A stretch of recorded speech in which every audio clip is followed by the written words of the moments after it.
ಮಕ್ಕಳು ಕಲಿಯೋ ಶಾಲೆಗಳು ವಿವಾದ, ರಾಜಕೀಯ ಇದೆಲ್ಲದರಿಂದ ದೂರ ಇರಬೇಕು. ಆದರೆ ಇತ್ತೀಚೆಗೆ ನಡೀತಿರುವ ಕೆಲ ಘಟನೆಗಳು ಈ ವಿವಾದದ ಮೂಲ ಬಿಂದುವೆ, ಮೂಲ ಕೇಂದ್ರವೇ ಶಾಲೆಗಳು ಅನ್ನೋ ರೀತಿಯಲ್ಲಿ ಆಗಿ ಹೋಗ್ಬಿಟ್ಟಿದೆ. ಇತ್ತೀಚೆಗಷ್ಟೇ ಮಂಗಳೂರಿನಲ್ಲಿ ಗಮನಿಸಿದ್ವಿ. ಇದೀಗ ವಿಜಯಪುರದ ಜ್ಞಾನ ದೇಗುಲವಿದು, ಧೈರ್ಯವಾಗಿ ಪ್ರಶ್ನಿಸಿ ಅಂತ ಹೇಳಿ ಶಾಲೆಯ ಬೋರ್ಡ್ನಲ್ಲಿ ಬರೆದಿರ್ತಕ್ಕಂತಹ ಬರಹ ಇದೀಗ ವಿವಾದಕ್ಕೆ ಕಾರಣವಾಗಿದೆ. ಶಾಲೆಗಳ ಪ್ರವೇಶ ದ್ವಾರದಲ್ಲಿ ಬದಲಾಗಿದೆ ಕುವೆಂಪು ಬರಹ. ವಿಜಯಪುರದ ಮೊರಾರ್ಜಿ ಶಾಲೆ ಬೋರ್ಡ್ನಲ್ಲಿ ಈ ರೀತಿಯಾಗಿ ಉಲ್ಲೇಖ ಮಾಡಲಾಗಿದೆ.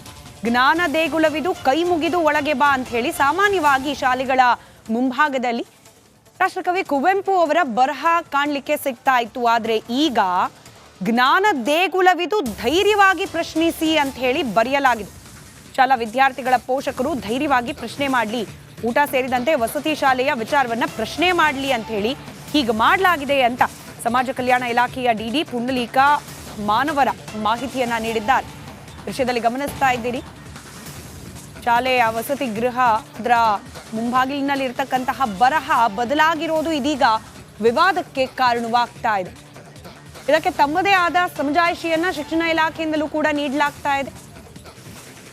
ವಸತಿ ಶಾಲೆಯಲ್ಲಿರ್ತಕ್ಕಂತಹ ವ್ಯವಸ್ಥೆಗಳ ಬಗ್ಗೆ ಯಾರು ಬೇಕಾದ್ರೂ ಪ್ರಶ್ನೆ ಮಾಡಲಿ ಅನ್ನೋ ಕಾರಣಕ್ಕೋಸ್ಕರ, ಅದರಲ್ಲೂ ಪೋಷಕರು ಇದ್ರ ಬಗ್ಗೆ ಮಾಹಿತಿಯನ್ನ ಪಡ್ಕೊಳ್ಳಿಕ್ಕೆ ಯಾವುದೇ ರೀತಿಯ ಹಿಂದೆ ಮುಂದೆ ನೋಡೋದು ಬೇಡ, ಧೈರ್ಯವಾಗಿ ಪ್ರಶ್ನೆ ಮಾಡಬಹುದು ಅನ್ನೋ ಕಾರಣಕ್ಕೆ ಹೀಗೆ ಬರೆಯಲಾಗಿದೆ ಅಂತ ಹೇಳಿ ಸಮಜಾಯಿಷಿಯನ್ನ ನೀಡ್ತಾ ಇದ್ದಾರೆ. ಆದ್ರೆ ಇದೇ ವಿಚಾರ ಇದೀಗ ರಾಜಕೀಯ ಅಂಗಳಕ್ಕೂ ಕಾಲಿಟ್ಟಿದ್ದು ವಿವಾದಕ್ಕೆ ಕಾರಣವಾಗ್ತಾ ಇದೆ.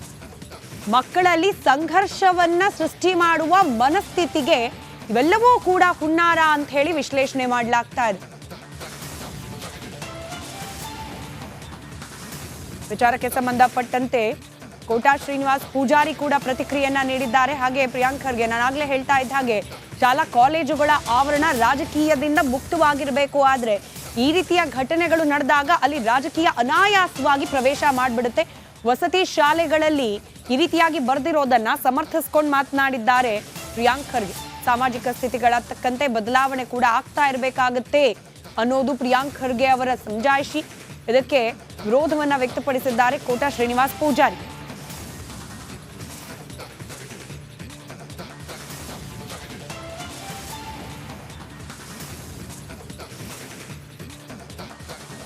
ನೋಡಿ, ಬದಲಾವಣೆ ಯಾವಾಗಲೂ ಸಹಜ. Change is the only constant ಅಂತ ಏನು ಹೇಳ್ತಾರೆ. ಯಾವಾಗಲೂ ನಾವು ನಮ್ಮ ಸಮಾಜದ ಏನು ಸ್ಥಿತಿಗತಿಗಳಿರ್ತದೆ ಅದಕ್ಕೆ ತಕ್ಕಂಗೆ ಬದಲಾವಣೆ ಆಗಬೇಕಾಗ್ತದೆ. ಆಮೇಲೆ ಧೈರ್ಯವಾಗಿ ಪ್ರಶ್ನಿಸಿ ಅನ್ನೋದ್ರಲ್ಲಿ ತಪ್ಪೇನಿಲ್ಲ. ಈಗ ಕುತೂಹಲ ಇರಲಿಲ್ಲ ಅಂದರೆ ಕಲಿಕೆ ಇರೋದಿಲ್ಲ, ಕಲಿಕೆ ಇರೋದಿಲ್ಲ ಅಂದರೆ ಜ್ಞಾನ ಬರೋದಿಲ್ಲ. ಯಾವ ಸಮಾಜದಲ್ಲಿ ಪ್ರಬುದ್ಧತೆ ಇರೋದಿಲ್ಲ ಅದು ಸಮೃದ್ಧ ಆಗೋಕ್ಕೂ ಸಾಧ್ಯ ಆಗೋದಿಲ್ಲ. ಬಾಬಾ ಸಾಹೇಬ್ ಅಂಬೇಡ್ಕರ್ ಅವರಿರ್ಬೋದು, ಬಸವಣ್ಣನವರಿರ್ಬೋದು, ಬುದ್ಧ ಅವರಿರ್ಬೋದು, ಎಲ್ಲರೂ ಕೂಡ ಸಮೃದ್ಧ ಸಮಾಜ ಅಷ್ಟೇ ಬಯಸಿಲ್ಲ, ಪ್ರಬುದ್ಧ ಸಮಾಜ ಕೂಡ ಬಯಸಿದ್ರು. ಸೊ ಪ್ರಬುದ್ಧ ಭಾರತ ಕಟ್ಟಬೇಕು, ಒಂದು ಪ್ರಬುದ್ಧ ಸಮಾಜ ಕಟ್ಟಬೇಕು ಅದಕ್ಕೆ ಪ್ರಶ್ನೆ ಕೇಳಬೇಕಾಗ್ತದೆ. ಆಮೇಲೆ ಮಕ್ಕಳಲ್ಲಿ ನಾವು ಆ ವೈಜ್ಞಾನಿಕ ಮನೋಭಾವನೆಯನ್ನು ಬೆಳೆಸಬೇಕು. ಆದರೆ ಅದು ಪ್ರಶ್ನೆ ಮುಖಾಂತರನೇ ಬೆಳೆಸ್ಬೇಕಲ್ಲ. ಯಾವುದಾದ್ರೂ ಈಗ ಎಲ್ಲದಕ್ಕೂ ಉತ್ತರ ಸಿಗುತ್ತೆ ಅಂತ ಇಲ್ಲ. ಆದರೆ ಒಂದು ಸಮಾಜದಲ್ಲಿ ಈಗ ಅಥವಾ ಮಕ್ಕಳಲ್ಲಿ ಈ ಪ್ರಶ್ನೆ ಕೇಳುವ ಮನೋಭಾವನೆಗಳು ಬೆಳೆಸಿದ್ರೆ ಅವರಿಗೆ ಏನೋ ಒಂದು ವೈಜ್ಞಾನಿಕ ಮನೋಭಾವನೆ, ಒಂದು ಚಿಂತನೆ ಬೆಳೀತದೆ. ಸೊ ಅದಕ್ಕೆ ತಕ್ಕಂಗೆ ನಮ್ಮ ಯಾರು ಉಪನ್ಯಾಸಕರು ಇರ್ಬೋದು, ಟೀಚರ್ಸ್ ಇರ್ಬೋದು, ಅವರಿಗೂ ಕೂಡ ಒಂದು ಹೊಸ ರೂಪದಲ್ಲಿ ಕಲಿಕೆ ಕೂಡ ಆಗುತ್ತೆ. ಸೊ ಅದರಿಂದ ಇದರಲ್ಲಿ ತಪ್ಪೇನಿಲ್ಲ. ಆಮೇಲೆ ಕರ್ನಾಟಕದ ಕಾಂಗ್ರೆಸ್ ಸರ್ಕಾರಕ್ಕೆ ಏನಾಗಿದೆ ಅಂತ ಗೊತ್ತಿಲ್ಲ. ಕುವೆಂಪುರವರ ರಚನೆಯ, ನನಗೆ ನೆನಪಿರುವಂತೆ ಕುವೆಂಪುರವರ ರಚನೆಯ ಜ್ಞಾನ ದೇಗುಲವಿದು, ಕೈ ಮುಗಿದು ಒಳಗೆ ಬಾ ಅಂತ ಹೇಳುವಂಥ ಬರಹವನ್ನು ವಸತಿ ಶಾಲೆಯಿಂದ ಬದಲಿಸಿ ಜ್ಞಾನ ದೇಗುಲವಿದು ಪ್ರಶ್ನಿಸು ಅಂತೇಳಿ ಹೊಸ ಶಿರೋನಾಮೆಯನ್ನು ಕೊಡಲಿಕ್ಕೆ ಸರ್ಕಾರ ಸಜ್ಜಾಗಿ ಆದೇಶ ಕೊಟ್ಟಿದೆ. ಬಹುತೇಕ ಎಲ್ಲ ಶಿಕ್ಷಕರು ಕೂಡ ಏನಂತಲೇ ಅರ್ಥ ಆಗ್ತಾ ಇಲ್ಲ, ಕುವೆಂಪುರವರ ರಚನೆಯನ್ನು ಬದಲಿಸಿ ಪ್ರಶ್ನಿಸಿ ಅಂತೇಳಿ ಹಾಕಿದ್ದಾರೆ. ಬಹುತೇಕ ಅವರಿಗೆ ಕೈ ಮುಗಿದು ಅನ್ನುವಂಥ ಒಂದು ಇದೆಯಲ್ಲ ಶಬ್ದ, ಕೈ ಮುಗಿದು ಅನ್ನುವಂಥ ಶಬ್ದ, ಅದೆಲ್ಲ ಹಿಂದೂಗಳೇ ಕೈ ಮುಗಿತಾರೆ ಅನ್ನುವ ಕಾರಣಕ್ಕೆ ಹೀಗಾಗಿರ್ಬೋದು ಏನೋ ಅನ್ನುವಂಥ ಆತಂಕವನ್ನು ಅಲ್ಲಲ್ಲಿ ವ್ಯಕ್ತಪಡಿಸ್ತಿರೋದನ್ನು ನಾನು ಕಂಡೆ. ದುರಾದೃಷ್ಟಕ್ಕೆ ಸರ್ಕಾರ ಎಷ್ಟೊಂದು ಮಾನಸಿಕವಾಗಿ ವಿರೋಧಾಭಾಸಗಳನ್ನು ಹೊಂದಿದೆ ಅಂತ ಹೇಳಿದರೆ, ಕುವೆಂಪು ರಚನೆಯಾದರೂ ಬದಲಾಯಿಸ್ತೇವೆ, ಒಟ್ಟಾರೆ ಕೈ ಮುಗಿದು ಅನ್ನುವಂಥ ಶಬ್ದ ತೆಗಿಬೇಕು ಅನ್ನುವಂಥ ಒಂದು ರೀತಿ ವಿಕೃತಕಾರಿ ಮನಸ್ಸನ್ನು ಅತ್ಯಂತ ಪ್ರಬಲವಾಗಿ ಖಂಡಿಸ್ತೇವೆ. ಮತ್ತು ಈ ಉಲ್ಲೇಖವನ್ನು ಇವತ್ತಿನ ಹೋಗಿ ಮತ್ತಷ್ಟು ಡೀಟೇಲ್ಸ್ನೊಂದಿಗೆ ನಮ್ಮ ಇಬ್ಬರು ಪ್ರತಿನಿಧಿಗಳು ಏಕಕಾಲದಲ್ಲಿ ಲೈವ್ ಕನೆಕ್ಟೆಡ್ ಇದ್ದಾರೆ. ಬಳ್ಳಾರಿ ಪ್ರತಿನಿಧಿ ರೇಣುಕಾರಾಧ್ಯ ಹಾಗೆ ನಮ್ಮ ಪೊಲಿಟಿಕಲ್ ಬ್ಯೂರೋ ಪ್ರತಿನಿಧಿ ಸುರೇಶ್. ಮೊದಲನೇದಾಗಿ ರೇಣುಕಾರಾಧ್ಯ, ಈ ಬೋರ್ಡ್ನಲ್ಲಿ ಬದಲಾವಣೆ ಸರ್ಕಾರ ಏನೋ ಸಮರ್ಥನೆ ಮಾಡ್ಕೊಳ್ತಾ ಇದೆ, ಇದು ವೈಜ್ಞಾನಿಕ ಮನೋಭಾವ, ಪ್ರಶ್ನೆ ಮಾಡುವ ಮನೋಭಾವವನ್ನು ಹುಟ್ಟಾಕ್ಲಿಕ್ಕೆ ಅಂತ ಹೇಳಿ. ಆದ್ರೆ ಈ ಬದಲಾವಣೆ ಯಾಕೆ ಆಗಿದ್ದು, ಎಲ್ಲಿಂದ ಪ್ರಾರಂಭ ಆಗಿದ್ದು ಅಂತ ಹೇಳಿ?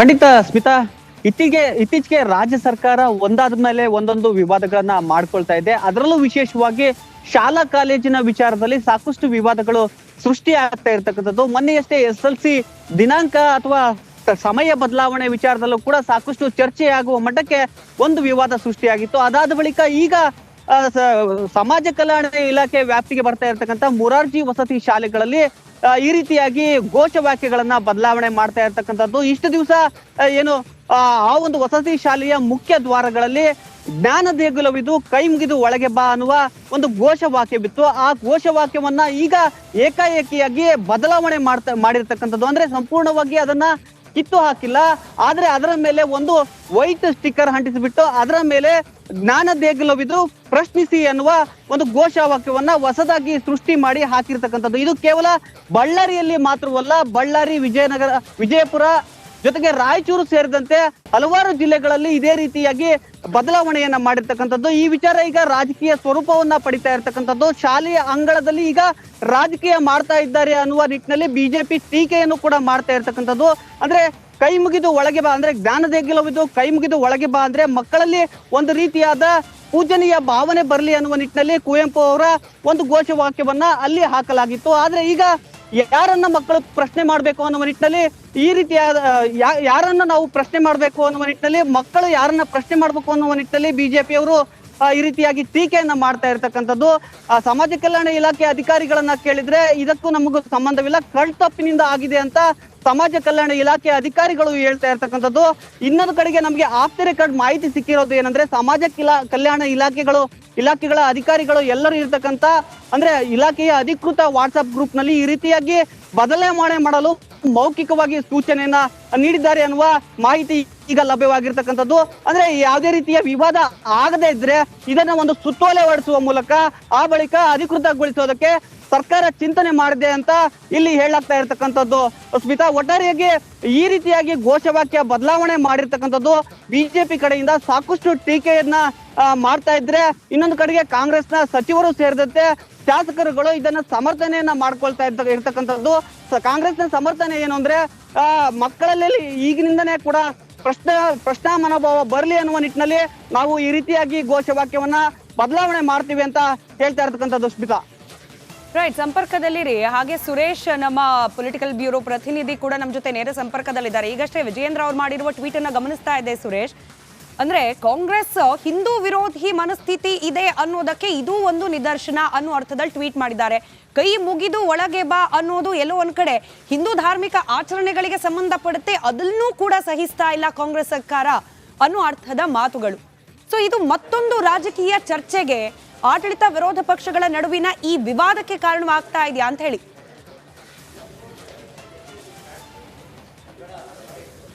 ಖಂಡಿತವಾಗ್ಲೂ ಸ್ಮಿತಾ, ತಾವು ಹೇಳಿದಂತೆ ಈಗಾಗಲೇ ಹಿಂದೂ ವಿರೋಧಿ ಸರ್ಕಾರ ಅಂತಕ್ಕಂಥ ಒಂದು ಪದ ಏನಿದೆ ಅದು ನಿಜಕ್ಕೂ ಕೂಡ ಇದು ಎಲ್ಲೋ ಒಂದು ಕಡೆ ರಾಜಕೀಯ ಸಂಘರ್ಷಕ್ಕೆ ತಿರುವನ್ನು ಪಡ್ಕೊಂಡಿರ್ತಕ್ಕಂಥದ್ದು ಭಾಳ ಸ್ಪಷ್ಟವಾಗಿ ಕಾಣ್ತಾ ಇರ್ತಕ್ಕಂಥದ್ದು. ಏನು ಕುವೆಂಪು ಅವರ ಸಾಲುಗಳನ್ನು ಹಿಂದೆಲ್ಲ ನಾವು ನೋಡ್ಕೊಂಡು ಬಂದಿದ್ವಿ, ಇದು ಶಾಲಾ ದ್ವಾರಗಳ ಮೇಲೆ ಬರೆದಿರ್ತಕ್ಕಂಥದ್ದನ್ನು ಅದನ್ನು ಈಗ ಬದಲಾವಣೆ ಮಾಡುವಂಥ ಅವಶ್ಯಕತೆ ಏನಿತ್ತು, ಅದರ ಅನಿವಾರ್ಯತೆ ಏನಿತ್ತು, ಹಾಗಿದ್ದರೆ ಇವರ ಸರ್ಕಾರದ ಧೋರಣೆ ಏನು, ಇವರ ದೂರದೃಷ್ಟಿ ಏನಿದೆ ಅಂತಕ್ಕಂಥದ್ದನ್ನು ಜನರು ಕೂಡ ಪ್ರಶ್ನೆ ಮಾಡ್ತಾ ಇದ್ದಾರೆ ಇವತ್ತಿನ ದಿನದಲ್ಲಿ. ಸೊ ಹೀಗಾಗಿನೇ ಇವತ್ತು ಮೊದಲು ಸಮಾಜ ಕಲ್ಯಾಣ ಇಲಾಖೆ ಸಚಿವರಂತ ಎಚ್ ಸಿ ಮಹದೇವಪ್ಪ ಅವರು ಇದರ ಬಗ್ಗೆ ಸ್ಪಷ್ಟನೆಯನ್ನು ಕೊಡಬೇಕು, ಯಾವ ರೀತಿಯಾಗಿ ಯಾವ ಉದ್ದೇಶಕ್ಕೆ ಇದನ್ನು ಮಾಡಿದ್ದೇವೆ ಅಂತಕ್ಕಂಥದ್ದು. ಜೊತೆಗೆ ಈಗ ನಮಗೆ ಸ್ಪಷ್ಟವಾಗಿ ಅಂದರೆ ಮೇಲ್ನೋಟಕ್ಕೆ ಈಗಾಗಲೇ ತಿಳಿದು ಬಂದಿರುವಂತೆ ಇದು ಯಾವುದೇ ರೀತಿಯ ಅಧಿಕೃತವಾಗಿ ಆದೇಶ ಆಗಿಲ್ಲ, ಕೇವಲ ಮೌಖಿಕ ಆದೇಶದ ಮೇರೆಗೆ ಈ ರೀತಿಯಾಗಿ ಏನು ಶಾಲೆಯ ದ್ವಾರದ ಮೇಲಿನ ಬರಹಗಳು ಬದಲಾಗಿದೆ ಅಂತಕ್ಕಂಥದ್ದು. ಈ ರೀತಿಯ ಒಂದು ನಿರ್ಧಾರಕ್ಕೆ ಸ್ಥಳೀಯವಾಗಿ DDPಗಳು ಮತ್ತು BEOಗಳು ಯಾವ ರೀತಿಯಾಗಿ ಸ್ಪಂದಿಸಿದ್ರು ಆಗಿದ್ರೆ ಮೌಖಿಕ ಆದೇಶಕ್ಕೆ ಅಂತಕ್ಕಂಥದ್ದು. ಏಕೆಂದರೆ ಇಷ್ಟು ದೊಡ್ಡ ಮಟ್ಟಿಗೆ ರಾಜಕೀಯ ಚರ್ಚೆಗೆ ಗ್ರಾಸ ಆಗುತ್ತೆ ಅಂತಕ್ಕಂಥ ಬಹುಶಃ ಅವರು ಊಹಿಸಿರ್ಲಿಕ್ಕಿಲ್ಲ. ಆದರೆ ಇಂಥ ಒಂದು ಆದೇಶವನ್ನು ತರಬೇಕಂತ ಸಂದರ್ಭದಲ್ಲಿ ಸರ್ಕಾರಗಳು ಕೂಡ ಒಂದು ಎಚ್ಚರಿಕೆಯ ನಡೆಯನ್ನು ಅನುಸರಿಸಬೇಕಾಗುತ್ತೆ. ಏಕೆಂದರೆ ಶಾಲೆಯಲ್ಲಿ ಮಕ್ಕಳಿಗೆ ಯಾವ ರೀತಿಯಾಗಿ ನೋಡಿ ಪ್ರಶ್ನೆ ಪ್ರಶ್ನಿಸಿ, ನೇರವಾಗಿ ಧೈರ್ಯವಾಗಿ ಪ್ರಶ್ನಿಸಿ ಅಂತಕ್ಕಂಥ ಮೂಲಕ ಮಕ್ಕಳಲ್ಲಿ ಸಂಘರ್ಷದ ಮನೋಭಾವವನ್ನು ಉಂಟು ಮಾಡುವಂತಹ ಒಂದು ಮನಸ್ಥಿತಿ ಇಂತಹ ಒಂದು ಹೇಳಿಕೆಗಳು, ಇಂತಹ ಬರಹಗಳಿಂದ ಸೃಷ್ಟಿಯಾಗುವಂಥ ಸಾಧ್ಯತೆಗಳಿರ್ತಕ್ಕಂಥದ್ದು.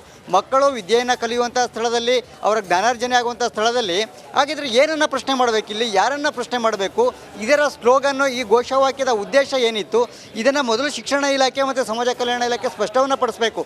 ಜೊತೆಗೆ ಈ ಆದೇಶ ಅಧಿಕೃತವಾಗಿ ಆಗಿದೆಯೋ ಅಥವಾ ಆಗಿಲ್ವಾ, ಇದು ಯಾರದ್ದು ಹೊಣೆ, ಯಾರದ್ದು ತಪ್ಪು ಅಂತಕ್ಕಂಥದ್ದನ್ನು ಕೂಡ ಇಲ್ಲಿ ಸ್ಪಷ್ಟವಾಗಿ ತಿಳಿಸಬೇಕಾಗತ್ತೆ. ಹೀಗಾಗಿನೇ ಇತ್ತ ಮತ್ತೊಂದು ಕಡೆ ನಮಗೆ ಈಗಾಗಲೇ ಪರಿಷತ್ ವಿಪಕ್ಷ ನಾಯಕರಂತ ಕೋಟ ಶ್ರೀನಿವಾಸ ಪೂಜಾರಿ ಅವರು ಕೂಡ ಒಂದು ಮಾತನ್ನು ಹೇಳಿದ್ದಾರೆ.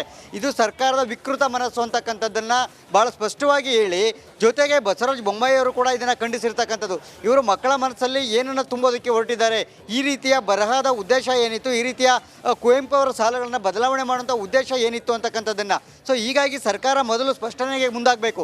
ಇಲ್ಲದೇ ಹೋದರೆ ಖಂಡಿತವಾಗಲೂ ಕೂಡ ಇದು ಮತ್ತಷ್ಟು ರಾಜಕೀಯವಾಗಿ ಸಂಘರ್ಷಕ್ಕೆ ಎಡೆ ಮಾಡಿಕೊಳ್ಳೋದ್ರಲ್ಲಿ ಖಂಡಿತವಾಗಲೂ ಎರಡು ಮಾತಿಲ್ಲ.